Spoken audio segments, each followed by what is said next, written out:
since my father was a diplomat, so representing Czech Republic abroad in different countries, we were on this journey of exploring and navigating different cultures, from the US to Belgium to Austria, and what codes. I know you talk a lot about like receiving the codes from the land and then embodying them. Like so many countries, and in a diplomatic family that is kind of like a nomadic way of upbringing also. And I would love to hear, or if you can go a little bit deeper into how that really influenced your inner world, like being rooted in many lands, being home in many lands.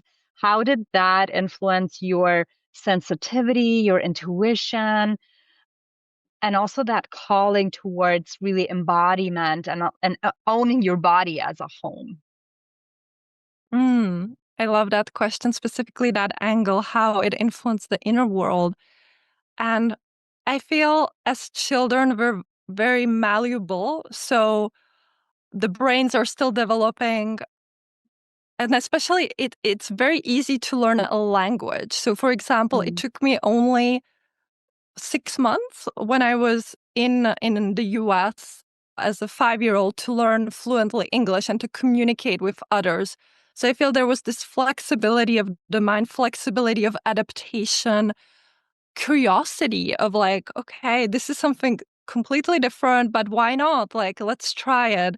Let's connect with people. So I feel that really helped develop that sense of empathy and intuition. Is like, many times when I came to the country, I could not properly speak the language. So there was this unspoken communication and codex. So yes, it really helped me become more sensitive to people, to energies,